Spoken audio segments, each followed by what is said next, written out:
Hello everyone, it's me सबा शेख। तो आज के व्लॉग में हम बात करेंगे कि कुलदीप यादव इंटरनेट सेंसेशन बाबर आजम क्यों परफॉर्म नहीं कर रहे और बाबर आजम की परफॉर्मेंस कहाँ चली गई। इसके अलावा साइम अयूब जो है वो चैंपियंस ट्रॉफी का हिस्सा होंगे या नहीं होंगे, और इंडिया में रणजी ट्रॉफी में मेन प्लेयर्स जो है वो ही नहीं खेल पा रहे, फास्ट बॉलर को भी नहीं खेल पा रहे। तो ये सारा सिनेरियो आज हम डिस्कस करेंगे। लेकिन सबसे पहले जो बात है वो ये है कुलदीप यादव के बारे में। कुलदीप यादव का जो किस्सा है, उससे पहले ऋतुराज का एक किस्सा था जिसमें आरसीबी के फैंस ने उनको जो है वो रोस्ट किया था, ट्रोलिंग की थी। और वही कुछ इस तरह से था कि ऋतुराज जो है वो किसी तकरीब में गए थे और फिर उस तकरीब में जाने के बाद वहाँ पर लाइट चली गई थी। तो उन्होंने कहा ये तकरीब जो है, ये जो लाइट है, ये कहीं आरसीबी ने तो कट नहीं करवा दी। तो उसके बाद चले, ये तो एक सिलसिला चला। उसके बाद कुलदीप यादव को किसी ने कहा कि हमें एक गोल कीपर की ज़रूरत है, आप गोल कीपर हैं। इस तरह का कोई सिनेरियो था वहाँ पर, जिस पर कुलदीप यादव ने उनको कहा कि आपकी टीम को गोल कीपर नहीं, आपकी टीम को ट्रॉफ़ी की ज़रूरत है।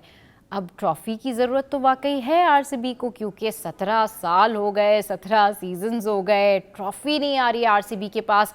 अब ये 18वां सीज़न है। 18 का ये जो अदद है ना, या ये जिसको कहना चाहिए हिंसा है, ये बड़ा कोई हाईलाइटेड है आजकल, क्योंकि 18 जो है वो विराट कोहली का भी है और विराट कोहली इस टीम का हिस्सा है। अब कहने वाले लोग ये कहते हैं कि भाई 18वां सीज़न जो है इसमें तो ट्रॉफ़ी आ जाए। लेकिन एक बात मैं आपको बता दूं कि कुलदीप यादव के ऊपर इतना प्रेशर था, इतना प्रेशर में वो चले गए कि उनको लिखना पड़ गया भाई, ट्वीट पे ट्वीट करनी पड़ गई। तो ये इंटरनेट सेंसेशन बने हुए थे। और अगर अभी भी आप देखें ना कि क्या हो रहा है इंटरनेट पे, तो आरसीबी के फैंस उनके पीछे पड़ गए, क्योंकि जो प्यार, जो अनकंडीशनल लव आरसीबी के फैंस अपनी इस फ्रेंचाइज से करते हैं ना पूछे। मैंने आपको पहले ही बताया था कि भाई सीएसके वीएसके जो है वो एक तरफ, लेकिन आरसीबी के जो फैंस हैं उन्होंने अपनी फ्रेंचाइज को, अपनी इस लीग को जो है ना वो यहाँ पर रखा हुआ है। अच्छा, प्रॉब्लम यह है कि कुलदीप यादव जो हैं वो दिल्ली कैपिटल से हैं और ट्रॉफी तो उनके पास भी नहीं है। फिर इस तरह से दूसरों के ऊपर बातें करना, और वो भी आरसीबी के प्लेयर के बारे में बातें करना, या आरसीबी के प्लेयर्स या फैंस से जो है किसी किस्म का भी कोई झगड़ा मोल लेना, ये तो बड़ा ख़तरनाक साबित हो सकता है। अब अगर आप देखें ना कि इंडिया में जो क्रिकेटर्स इंटरव्यू के दौरान जा रहे होते हैं, वो भी ये बातें कर रहे होते हैं कि भाई आरसीबी के बारे में हमसे कुछ ना कहलवा दें, आरसीबी को कुछ ना कह दें, वरना उनके फैंस हमारे पीछे पड़ जाएंगे। तो ये सूरत हाल है भाई इंडिया में, और इस तरीके से जो है वो कुलदीप यादव हो रहे हैं ट्रोल। अब लेजेंड क्रिकेटर शोएब अख्तर, उनसे विराट कोहली और बाबर आजम दोनों की परफॉर्मेंस पे सवाल हुआ। उन्होंने कहा जी दोनों को परफॉर्म करना चाहिए, और बिल्कुल करना चाहिए। और जो भी बात हो या जिस किस्म की भी जो तनकीद हो ना, वो ग्राउंड के अंदर, खेल के अंदर वहाँ मुकाबला होना चाहिए, उसके बाहर मुकाबलेबाजी नहीं होनी चाहिए। लेकिन ऐसा हो सकता है कि पड़ोसी मुल्क ग्राउंड के बाहर का मुकाबला ना करे। उनको तो अभी से ये टेंशन है, उन्होंने आना नहीं है हमारे यहाँ लेकिन खेलने के लिए, लेकिन उन्होंने अपनी जो प्लेयर्स हैं उनके ऊपर ये प्रेशर बिल्ड करना शुरू कर दिया है कि भाई हाइब्रिड मॉडल तो आप लोगों ने रखवा लिया है, लेकिन अगर आप एक दो मैचेस से बाहर हो जाते हैं तो क्या फ़ायदा। फिर तो आप मैचेस से बाहर हो जाएंगे और मज़ा ही नहीं आएगा। मज़ा तो तब है कि जब आप फाइनल में जाएं और फाइनल खेलें, और फिर चैम्पियंस ट्रॉफी का जो फाइनल हो वो भी दुबई में हो। मतलब ये थॉट आप देखें कि वो ये थॉट लेके जा रहे हैं कि फाइनल जो हो उसमें इंडिया जाए और वो चैम्पियंस ट्रॉफी का फाइनल वहाँ पर मौजूद हो। अगर शुरू के मैचेस इंडिया हार जाता है तो वो कट जाएगा। मतलब उनको इस बात पर भी तसल्ली नहीं हो रही कि अगर इंडिया फाइनल में नहीं गया तो फाइनल पाकिस्तान में ना हो। मतलब ये इतनी हेटफुल थॉट, मतलब चैलेंज दे रहे हैं वो अपने ही प्लेयर्स को कि भाई आपने अब हर हाल में ये वाला फाइनल, ये चैंपियंस ट्रॉफी के मैचेस तो जीतने ही है। रीज़न क्या है कि चैंपियंस ट्रॉफी का जो फाइनल है वो पाकिस्तान में ना हो, और हम तो पाकिस्तान नहीं जा रहे, लेकिन अगर हम एक दो मैचेस से ही बाहर हो जाते हैं तो ये तो बड़ी बेइज्जती हो जाएगी। मतलब अपने खिलाड़ियों, वो जो 8 खिलाड़ी आप लोगों का जिनका इतना मसला बना हुआ है, उनके बारे में कोई बात नहीं करेगा। अपने रोहित, गौतम, वहाँ पे जो मसले मसाइल हैं ना, रोहित और गौतम का कोई झगड़ा हल करवाने की कोशिश कर रहा है। T20 टीम यहाँ अलग हुई है, उसमें रॉक कर रहे हैं। जिस तरह से गौतम गंभीर उन लोगों को बता रहे हैं, उस टीम को, टीम के लोग जा रहे हैं, जिसमें तिलक वर्मा अमेजिंग, उन्होंने अमेजिंगली परफॉर्म किया और बहुत ज़बरदस्त रहे तिलक वर्मा। और उन्होंने जो गौतम गंभीर के जो मशवरे थे ना, उसके ऊपर भी अमल किया। तो एक तो उनके पास एक टीम तो उनकी रॉक कर रही है, दूसरी टीम जो है, अगर रणजी ट्रॉफी में हम चले जाएं तो वो तो मेरे ख्याल में पता नहीं, रॉक तो छोड़ें, वो तो मेरे ख्याल में पता नहीं क्या कर रहे हैं। वो तो डोमेस्टिक में भी परफॉर्म नहीं कर पा रहे। मतलब बड़े बड़े स्टार्स जो हैं उनकी पोल खुलना शुरू हो गई है। मैं ये नहीं कह रही हूँ कि खेलना नहीं आता, पता नहीं वो अंडर प्रेशर चले गए हैं या उनको लगता है बट डोमेस्टिक में हम नहीं खेल रहे, हम दिल से नहीं खेल रहे।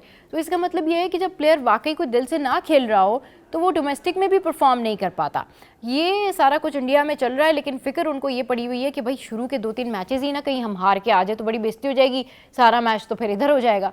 तो ये एक बहुत वहाँ पर प्रेशर बिल्ड कर रहे हैं वो अपने कोचेस के ऊपर, प्रेशर बिल्ड कर रहे हैं वो अपने बोर्ड के ऊपर, प्रेशर बिल्ड कर रहे हैं वो अपने प्लेयर्स के ऊपर। भाई you have to do this.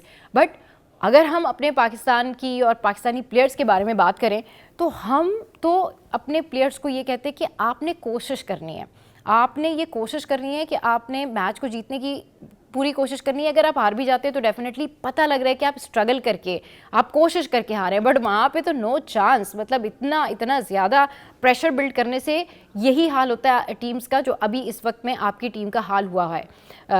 Rohit Sharma, Virat Kohli, इनको तो हर हाल में परफॉर्म करना पड़ेगा। नाउ बाबर आजम के बारे में बात करते हैं। Babar Azam, where are you, what are you doing? आपके जो 6-4 देखने के लिए ना हम तरसते तड़पते अब बैठ गए कि भाई कब किंग जो है वो वापस आएंगे। किंग थोड़ा सा वापस आए थे, फिर किसी शैलो में चले गए।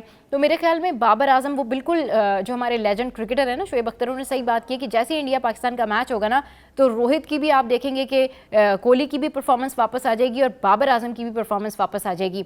अभी रिसेंटली जो टेस्ट मैच में हुआ उसमें शान मसूद ने यही बात की है कि हम एक अच्छी पार्टनरशिप की वजह से ये सारा सिनेरियो बना और टेस्ट मैच में ये सूरत हाल हुई। चले जी, लेट इट बी। बट हम चाहते बाबर आजम कि आप कम बैक करें। हम चाहते हैं कि साइम अयूब के हवाले से अगर मैं बात करूं तो डेफिनेटली उनकी जो मेडिकल कंडीशंस हैं उन ग्राउंड्स के ऊपर उनको टीम में रखा जाएगा या नहीं रखा जाएगा, क्योंकि इन दी एंड पीसीबी जो है वो इस तरह नहीं है जैसे कि बीसीसीआई है। जैसे बीसीसीआई ने बुमराह को ज़ाया कर दिया, उन्हें खिला खिला के अब पता नहीं बुमराह के फ्यूचर का क्या होगा, आने वाले सालों में वो किस तरह से मेंटेन करेंगे। बट हमारा जो पीसीबी है, हमारी जो स्ट्रैटेजी, हमारी जो पॉलिसी है, वो हमारे स्टार्स की सेहत, उनके करियर के लिए सबसे पहले सोचा जाता है और बाद में फिर ये सोचा जाता है कि भाई क्योंकि अगर साइम अयूब वाकई इतने बेहतर नहीं हैं और वाकई उनकी इंजरी नहीं ठीक हुई तो डेफिनेटली उनके ऊपर बोझ नहीं डाला जाएगा, क्योंकि वो पाकिस्तान के स्टार हैं और आगे आने वाले मैचेस जो हैं उसमें उनकी शमूलियत बड़ी ज़रूरी है। इससे बीसीसीआई को भी सीख लेना चाहिए कि किस तरह से अपने प्लेयर्स को ट्रीट करते हैं, क्योंकि बीसीसीआई जिस तरह से अपने प्लेयर्स को ट्रीट कर रही है, पहले मैंने आपको बताया था कि अभी तो क्लासरूम बना दिया है, अब क्लासरूम के बाद उन्होंने ये वाली डिस्कशन शुरू कर दी है कि भाई you have to win matches, सारे मैचेस जीतने हैं। तो भाई लेट्स सी क्या होने जा रहा है। ये सूरत हाल थी जो मैंने आपके साथ में शेयर की। आज के ब्लॉग से फिलहाल इतना ही। What do you think on that, ज़रूर कमेंट कीजिए।